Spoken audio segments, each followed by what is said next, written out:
శ్రీరామాయ నమః సర్వయజ్ఞాధిపాయ నమః శ్రీరామాయ నమః యజ్ఞే నమో నమః శ్రీరామాయ నమః రావణవచ్చితాయ నమో నమః శ్రీరామాయ నమః భీషణ ప్రాణదస్తాయ నమో నమః శ్రీరామాయ నమః పరమాత్మకాయ నమో నమః శ్రీరామాయ నమః సత్యరామచంద్రగ్రహాయ నమో నమః శ్రీరామాయ నమః పరస్పజ్యోతిషే నమో నమః శ్రీరామాయ నమః పరాకాశాయ నమో నమః శ్రీరామాయ నమః పరాత్పరాయ నమో నమః శ్రీరామాయ నమః హరయే నమః ఓం పరాగాయ నమో నమః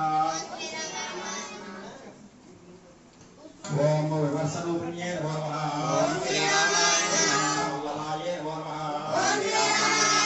శివాయ నమః శ్రీరామాయ నమః శివాయ నమః శ్రీరామాయ నమః శ్రీరామాయ నమః ఓం గోవిందాయ నమః శ్రీరామాయ నమః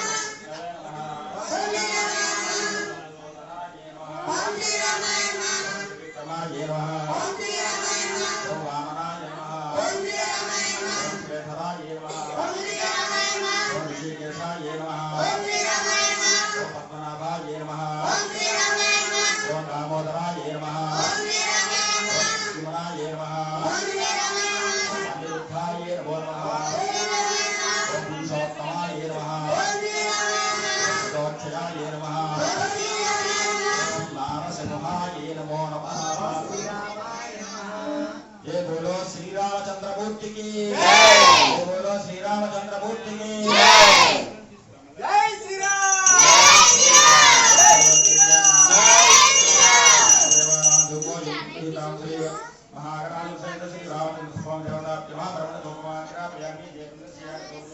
స్వామివారు శ్రీరామచంద్రుడు అష్టోత్తరామంతో పూజా కార్యక్రమం జరిగిందమ్మా. జై శ్రీరామ కూడా జై శ్రీరామ్ శ్రీ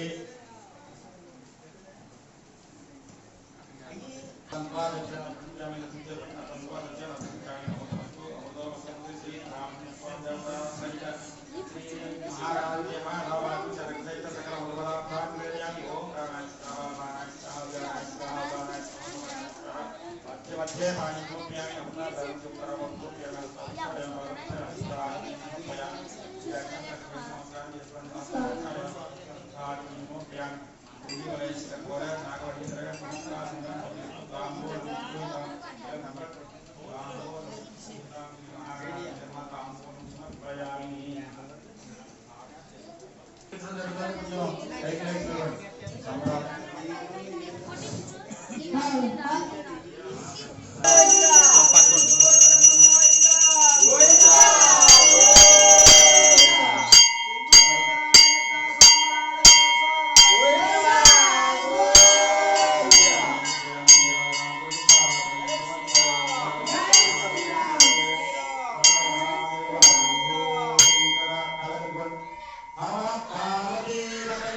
హర హర మహాదేవ శంభో శంకర పైకి పైకి బయటకి వక్రకొండ మహాకాయ కోటి సూర్య అక్కడ ఆగండి నిర్విఘ్నం గురుమే దేవ సర్వ కార్యేషు సర్వదా వాయుదేహి యశోదేహి శ్రియం దేహి చ సౌఖ్యం పుత్రాం పౌత్రాం దేహినే గణనాయక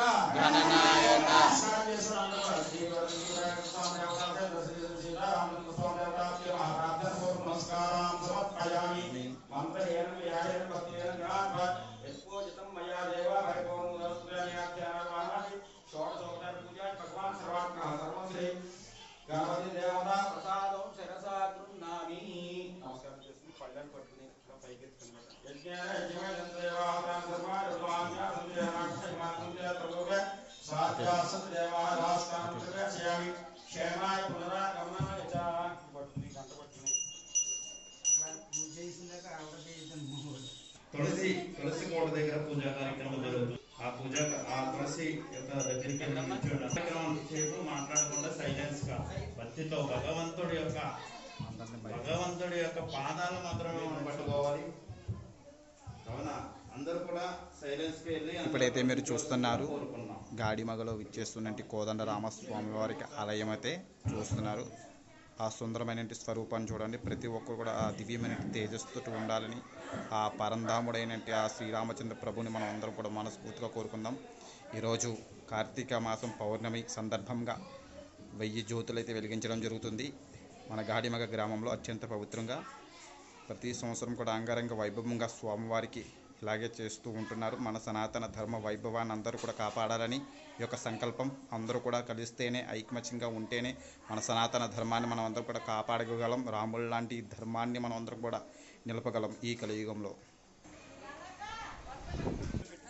ఇప్పుడైతే మీరు అందరూ చూస్తున్నట్టు తులసి పూజ యొక్క కార్యక్రమం అయితే జరగబోతుంది. ఇప్పుడైతే అందరూ చక్కగా చూడండి. తులసి ప్రార్థనలు అయితే అందరూ చక్కగా వినండి. ఇలా తులసి పూజించడం ద్వారా మనకి సకల ఐశ్వర్యములు కలుగుతాయని చెప్పేసి శాస్త్రాల్లో చెప్తున్నారు.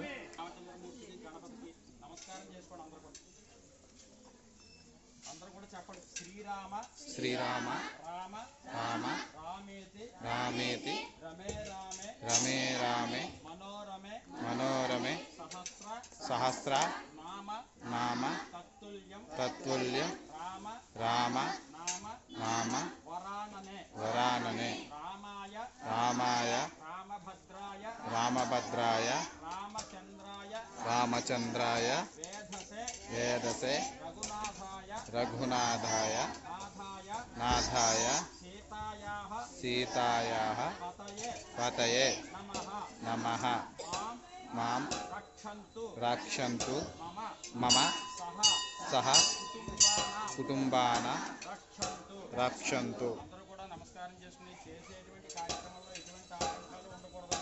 ఆ రామచంద్రమూర్తిని, గణపతిని, ఆ తులసి మాత్రని, అలాగే కేదారేశ్వర స్వామిని అలా నమస్కారం చేసుకున్నాం.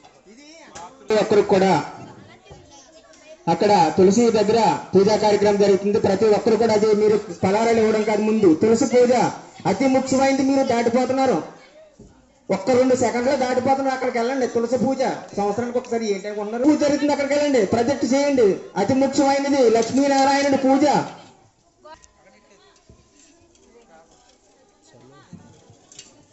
తులసి పూజ అయిన తర్వాత గురువు గారు లోపలికి వచ్చి తుంపదీపం కథ చెప్తారు. ఆ తర్వాత ప్రతి ఒక్కరు కూడా జ్యోతులు వెలిగించుకోవడం ప్రతి ఒక్కరు కూడా రావాలని కోరుకుంటున్నాం. జై శ్రీరామ్.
शरदृतु कार्तिक मासे शुक्लपक्षे पौर्णम्यां वासरः वासरस्तु सौम्यवासरे शुभनक्षत्रे शुभयोगे शुभकर्णयां गुणविषयां शुभतिथौ श्रीमान् श्रीमतः परमशिवगोत्रस्य श्री केदारेश्वर स्वामिदेवता उद्दिश्य केदारेश्वर स्वामिदेवता प्रीत्यर्थं तुलसीदात्री समेत लक्ष्मीनारायण स्वामिदेवता तुलसीदात्री समेत लक्ष्मीनारायण स्वामिदेवता प्रीत्यर्थं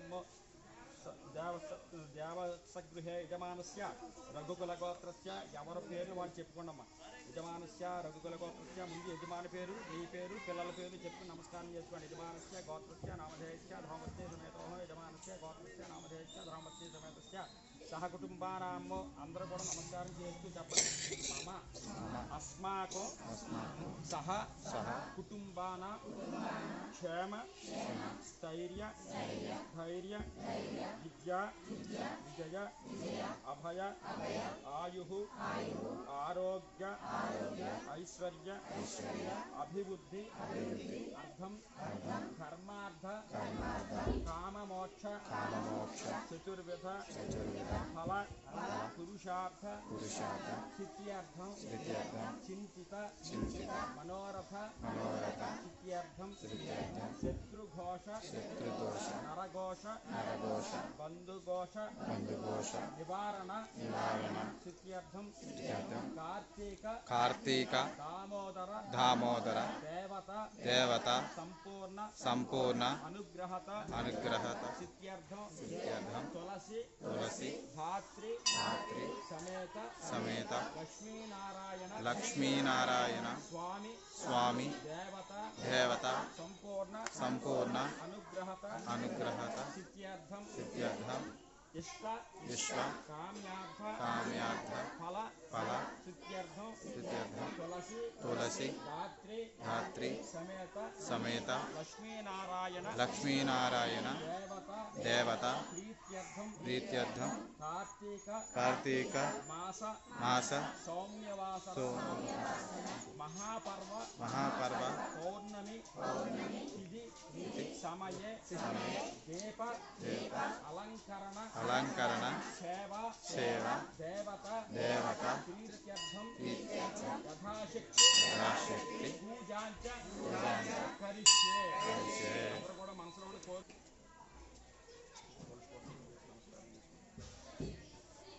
సహస్రశీరుషా పురుష సహస్రాక్ష సహస్రవాసభవన్ విశ్వస అత్యధిష్టదశాంగులం పురుష ఏ వేదకం సర్వమో యద్భూతం యస్వవ్యమో తామృతత్వశేషాన ప్రసన్నానాదిరోహతి తులసీదాత్రి సమేత లక్ష్మీనారాయణ స్వామి దేవతాభ్యో నమః. ఆవాహయామి నవరత్నగజిత సింహాసనం సమర్పయామి నవరత్నగజిత సింహాసనం సమర్పయామి. పాదయోః పాద్యం సమర్పయామి హస్తయోః అర్ఘ్యం సమర్పయామి. ముఖే ఆచమనీయం సమర్పయామి. స్నాపయామి శుద్ధోదక స్నానం సమర్పయామి. స్నానానంతరం శుద్ధ ఆచమనీయం సమర్పయామి. వస్త్రార్థం అక్షతాన్ సమర్పయామి. అక్కడ వేసండి. వస్త్రార్థం అక్షతాన్ సమర్పయామి. యజ్ఞోపవేతార్థం అక్షతాన్ సమర్పయామి. దివ్యశ్రీ చందనార్థం అక్షతాన్ సమర్పయామి. అక్షతలకు వేసండి. దివ్యశ్రీ చందనార్థం అక్షతాన్ సమర్పయామి. అందరూ కూడా ఓం నమో నారాయణాయ అనుకుంటూ నమస్కారం చేసుకోండి. ఓం కేశవాయ నమః, ఓం నారాయణాయ నమః, ఓం మాధవాయ నమః, ఓం గోవిందాయ నమః, ఓం విష్ణవే నమః, ఓం మధుసూదనాయ నమః, ఓం త్రివిక్రమాయ నమః, ఓం వామనాయ నమః, ఓం శేషరాయ నమః, ఋషికేశాయ నమః, పద్మనాభాయ నమః, దామోదరాయ నమః, శంకర్షణాయ నమః, వాసుదేవాయ నమః, ప్రద్యుమ్నాయ నమః, అనిరుద్ధాయ నమః, పురుషోత్తమాయ నమః, అజోక్షయాయ నమః, నారసింహాయ నమః, అచ్యుతాయ నమః, జనార్దనాయ నమః, ఉపేంద్రాయ నమః, హరయే నమః, శ్రీకృష్ణాయ నమః, శ్రీకృష్ణ పరబ్రహ్మణే నమో నమః. నమస్కారం చేసుకోండి.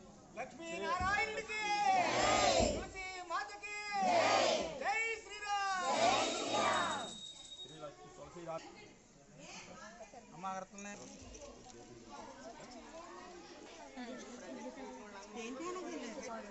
విభక్తి సంయుక్తం వన్నిన యోజితం ప్రియం గృహాణ మంగళం ఏకం త్రైలోక్య తిమిరాపహం భక్త్యాదేపం ప్రయశ్చామి దేవాయ పరమాత్మనే త్రాహిమాన్ నరకాత్ ఘోరాత్ దివ్యజ్యోతిర్ నమోస్తుతే.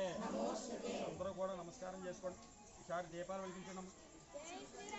జై శ్రీరామ్. జై శ్రీరామ్. జై శ్రీరామ్.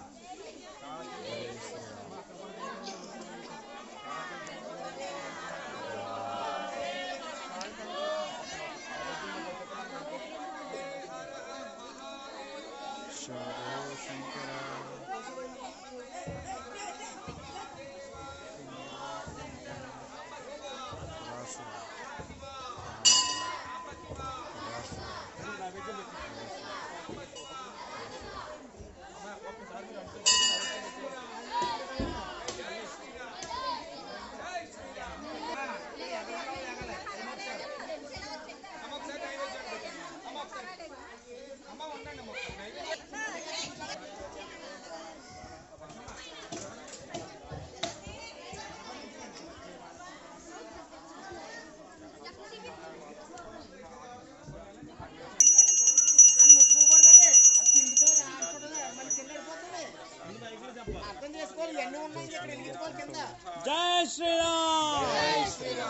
జై శ్రీరామ్ జై శ్రీరామ్ జై శ్రీరామ్ జై శ్రీరామ్ జై శ్రీరామ్ జై శ్రీరామ్ జై శ్రీరామ్ జై శ్రీరామ్ జై శ్రీరామ్ జై శ్రీరామ్ జై శ్రీరామ్ జై శ్రీరామ్ జై శ్రీరామ్ జై శ్రీరామ్ జై శ్రీరామ్ జై శ్రీరామ్ జై శ్రీరామ్ జై శ్రీరామ్. అమ్మ అందరూ కూడా కళ్ళకత్తుకోండి హారతి. హర నమ పార్వతీపతయే హర హర మహాదేవ శంభో శంకర గోవింద గోవింద గోవింద. తీసుకోండి ఒకసారి స్వాములు వెనక్కుండా ఇంకా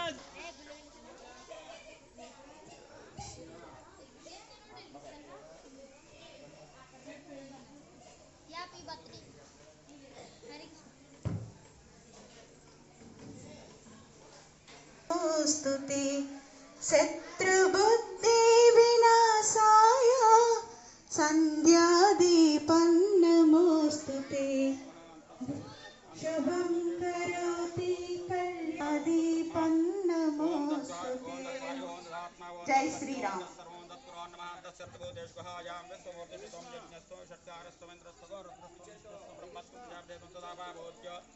सोमृतं ब्रह्मभूर्भुवस्वरं ईशान सर्वविद्यानामीश्वर सर्वभूतानां ब्रह्माधिपति ब्रह्मणोधिपति ब्रह्मा शिवो मे अस्तु सदा शिवोम.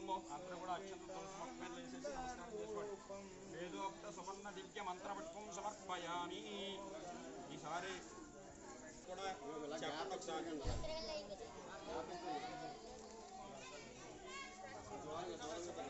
वृन्दावनस्थितं नारायणं दैववृन्दैर्भि संस्थितं नारायणं दिनकरमध्यगं नारायणं दिव्यकनकाम्बरधरं స్వామి ఇక్కడ ఏం జరుగుతుంది స్వామి? అసలు మామూలుగా జరుగుతున్న స్వామి ఇక్కడ ఈరోజు కార్తీక పౌర్ణమి సందర్భంగా ప్రతి సంవత్సరం మనం కోదండ రామాలయం ఎదుర్కొంటా ఎన్నో 1000 జ్యోతులను వెలిగించడం జరుగుతుంది. భగవంతుడి యొక్క తత్వాన్ని, భగవంతుడి యొక్క అనుగ్రహాన్ని, భగవంతుడి యొక్క తత్వాన్ని అందరికీ తెలియజేస్తూ ఈ యొక్క కార్యక్రమాన్ని ఘనంగా మనం ప్రతి సంవత్సరం చేయడం జరుగుతుంది. ఈ కార్తీక పౌర్ణమి నాడు ఎవరైతే జ్యోతిని వెలిగిస్తారో ఖచ్చితంగా ఆ పార్వతీ పరమేశ్వరుడు యొక్క అనుగ్రహం కలుగుతుంది. అంతటి పవిత్రమైన జ్యోతులను ఈరోజు మనం వెలిగిస్తున్నాం. అందరూ కూడా ప్రతి ఒక్కరు కూడా మన ఇంట్లో ప్రతిరోజు భగవంతుడి యొక్క నామాన్ని, భగవంతుడి యొక్క తత్వాన్ని, భగవంతుడి యొక్క స్మరణను మనం చేసినట్టయితే ఖచ్చితంగా ఆ పార్వతీ పరమేశ్వరుడు యొక్క అనుగ్రహం కలుగుతుంది. చూడండి, భక్తులు ఎంతో మంది ఎగబడుతూ స్వామివారి యొక్క దివ్యమైన జ్యోతులను వెలిగిస్తున్నారు. జై శ్రీరామ్ జై శ్రీరామ్ జై శ్రీరామ్ జై శ్రీరామ్. అమ్మా అక్కడ 3 సార్లు కేదారేశ్వర స్వామి యొక్క వ్రత కథ చెప్పడం జరుగుతుంది. దయచేసి అందరూ కూడా గుడి ఆవరణలోకి రావాల్సిందిగా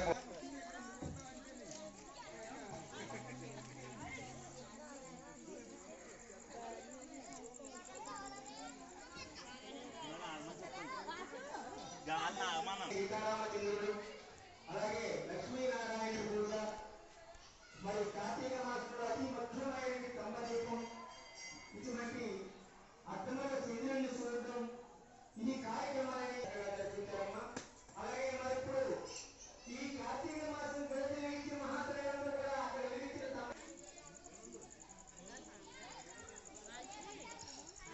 రామే మనోరమే సహస్రనామ తత్రయం రామనామ వరాననే రామాయ రామభద్రాయ రామచంద్రాయ వేదసే రఘునాథాయ నాథాయ సీతాయాః పరయే నమః. పార్వతీ పరమేశ్వర దాంతో పాటుగా తర్వాత బ్రహ్మావరోసి మేనక తిలోత్తమాది నర్తకీమణులు వీళ్ళందరూ కూడా ఈ యొక్క కైలాస శిఖరమునందు ఆ యొక్క ఈశ్వరుడితోటి పార్వతీదేవి అడుగుతూ ఉంటారు.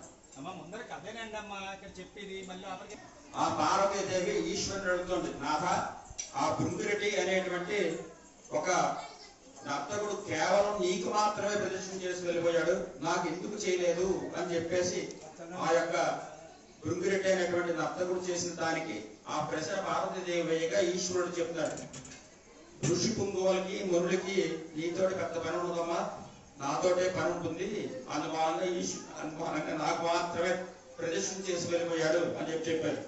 దానికి పార్వతీదేవి ఎంత మాత్రం మనస్కరించలేదు. చాలా కష్టంగా దానికి తల ఊపి ఏది ఏమైనా సరే ఈశ్వరులో అర్ధభాగాన్ని పొందాలని చెప్పి నిర్ణయం చేస్తూ ఈశ్వరులో అర్ధభాగాన్ని పొందడానికి అని చెప్పేసి తపస్సు చేస్తే కానీ ఈశ్వరులో అర్ధభాగం పొందడం కష్టం అని చెప్పేసి బయలుదేరి ఒక అడవిలోకి ప్రవేశించింది. అక్కడికి వెళ్ళేసరికి గౌతమ మహర్షి యొక్క ఆశ్రమం కనబడింది. ఆ గౌతమ మహర్షి యొక్క ఆశ్రమంలోకి ప్రవేశించి కూర్చున్న తర్వాత ఈ గౌతమ మహర్షి కాస్త సంధ్యావందనం కొరకై నదీ తీరానికి వెళ్ళాడు. నదీ తీరానికి వెళ్ళి సంధ్యావందనాల సంస్కారాన్ని పూర్తి చేసుకుని తిరిగి ఆ యొక్క గౌతమ మహర్షి యొక్క ఆశ్రమానికి చేరుకున్నాడు. ఆ గౌతమ మహర్షి చూడగానే గౌతమ మహర్షి యొక్క ఆశ్రమం ఎలా ఉంటుంది అంటే విపరీతమైనటువంటి కాంతితోటి, ఇప్పుడు మన దీపాలు పెట్టి ఎటువంటి కాంతి వస్తుందో అటువంటి కాంతితోటి దేదీప్యమానంగా వెళ్ళిపోతుంటే ఆశ్రమం. లోపలికి వెళ్ళి చూసేసరికి సాక్షాత్తు అమ్మవారి లోపలికి ఆశీనురాలైంది. అటువంటి ఆ యొక్క అమ్మవారిని చూసి గౌతమ మహర్షి నమస్కారం చేసి, అమ్మా ఎందుకొరకే వచ్చావు, ఏ కార్యార్థమే వచ్చావమ్మా అని చెప్పేసి అడగగానే గౌతమ మహర్షిని చూసి పార్వతీదేవి కైలాసంలో జరిగిన వృత్తాంతమంతా కూడా గౌతమ మహర్షి చెప్పి, ఏది ఏమైనా నా యొక్క భక్తులకు శనిసహం భాగాన్ని నేను పొందాలంటే ఎటువంటి వ్రతం చెయ్యాలి అని అడిగింది. అనగానే ఆ యొక్క గౌతమ మహర్షి యొక్క తన యొక్క బ్రహ్మజ్ఞానంతో ఒక చిన్న వ్రత కథ ఉందమ్మా, వ్రతం ఉంది, ఆ వ్రతం చేస్తే మీరు అడిగినటువంటి దానికి సమాధానం దొరుకుతుంది అని చెప్తారు. సరే ఏం చెయ్యాలి అన్నారు. ఆశ్వేత బహుళ అమావాస్య మొదలుకుని కార్తీక బహుళ అమావాస్య వరకు, అందులో పౌర్ణమి తిథి నందు లేకపోతే సౌమ్యవాసనం ఇందువాసనం అంటే సోమవారం నాడు కానీ ఈ యొక్క దీపాలంకరణ సేవ చేసి అందులో కేదార వ్రతము అనుకుంది. ఆ వ్రతాన్ని ఎవరైతే ఆచరిస్తారో వారికి మీకు జరిగిన కోరికలన్నీ నెరవేరుతాయి తల్లి అని చెప్పాడు పార్వతీదేవి. సరే అసలు ఈ కేదారేశ్వరుడు అంటే ఎవరని అడిగింది పార్వతీదేవి. సాక్షాత్తు నీ యొక్క భర్త అయినటువంటి ఈశ్వరుడే కేదారేశ్వరుడు అని చెప్పాడు. సరే అని చెప్పేసి అంది. ఆవిడ నియమనిష్టలతో ఈ కార్తీక మాసం నెలానికి కూడా చక్కగా కేదార వ్రతాన్ని ఆచరించింది. కేదార వ్రతాన్ని ఆచరించిన పిదప ఈశ్వరుడు ప్రత్యక్షమయ్యాడు. అమ్మా ఏం కావాలి అని అడిగాడు. నీలో సగ భాగం కావాలని అడిగింది పార్వతీదేవి. సరే అని చెప్పేసి ఇచ్చాడు. అక్కడి నుంచి ఈశ్వరుడు కాస్త అర్ధనారీశ్వరుడు కింద మారాడు. అక్కడి నుంచి అది అలా ఉండకుండా పార్వతీదేవి యొక్క ఏమన్నది అయ్యా అంటే గౌతమ మహర్షి గురించి, నాకు జరిగినటువంటి ఎటువంటి అయితే ఉపకారం నువ్వు చేసావో ఇదే ఉపకారం కలియుగంలో ప్రజలందరికీ కూడా దక్కేటట్టుగా, ఈశ్వర అనుగ్రహం కలిగేటట్టుగా వాళ్ళకి ఏం చేస్తే బాగుంటుంది, ఈ కేదార వ్రతాన్ని అంతటా కూడా నువ్వు తెలియచేయాలి అని చెప్పి ఋషికి ఆజ్ఞాపన చేసింది. దాన్ని చాలా సంతోషించిన వాడే చిత్రాంగదుడు అనేటువంటి ఒక గంధర్వుడు మగధ దేశాన్ని రాజ్యాన్ని పరిపాలన చేసుకుంటున్నాడు. ఆ చిత్రాంగదుడు ఈశ్వర భక్తుడు. ఆ ఈశ్వర భక్తుడు కాబట్టి ఆయన కాస్త ప్రతి మాసము తూచా తప్పకుండా, ప్రతి సంవత్సరము తూచా తప్పకుండా కేదార వ్రతాన్ని ఆచరించేటట్టుగా చేశాడు ఋషి. ఎప్పుడైతే అలా చేశారో ఆయన కాస్త మగధ దేశానికి చక్రవర్తి అయ్యాడు. రాజ్యంలో ఉండేటువంటి వాళ్ళు కూడా సుభిక్షంగా ఉన్నారు. అలాగే ఈ యొక్క వజ్రదంతుడు అనేటువంటి కలియుగంలో ఈ శివభక్తుడు ఒక ఆయన ఉన్నాడు. ఆ శివభక్తుడికి ఈ యొక్క ఇంద్రుడి ద్వారా ఈ విషయాన్ని వర్తమానాన్ని ఆ శివభక్తుడికి తన యొక్క స్వప్నంలో సాక్షాత్కరించి ఈ వ్రత వృత్తాంతాన్ని అంతా కూడా పరమేశ్వర రూపంలో తెలియజేశాడు. దానికి చాలా సంతోషించిన వాడే ఆ వజ్రదంతుడు కూడా కేదార వ్రతాన్ని ఆచరించాడు. ఈ కేదార వ్రతాన్ని ఆచరించడం వల్ల స్త్రీలందరూ కూడా సర్వసౌభాగ్యాలతో తొలతూగుతూ చక్కనైనటువంటి ఐశ్వర్యాన్ని పొందుతారు అని చెప్పేసి ఆ వజ్రదంతుడు కూడా ఈ వ్రతాన్ని ఆచరించేసరికి ఆ యొక్క చోళ మహారాజు అయ్యా కాస్త చక్రవర్తి కింద మారాడు, మంచి అధికారాన్ని పొందాడు. అదేవిధంగా ఆ చోళ మహారాజు యొక్క పరిపాలనలో రాజ్యంలో ఒక వైశ్య కుటుంబం ఉండేది. ఆ వైశ్య కుటుంబం కూడా ఎలా ఉండేది అంటే చాలా భేదమైన కుటుంబం. వాళ్ళకి ఇద్దరు అమ్మాయిలు, ఒక అమ్మాయి పేరు భాగ్యవతి, ఒక అమ్మాయి పేరు పుణ్యవతి. ఇద్దరు కూడా అందరూ కూడా కేదారనవుని నోచుకుంటున్నారు, మేము చూస్తున్నాం కానీ చేయలేకపోతున్నాం అని చెప్పి బాధపడికి తండ్రి దగ్గరికి వచ్చారు. తండ్రి దగ్గరికి వచ్చేసరికి తండ్రి యొక్క ఆనతి తీసుకుని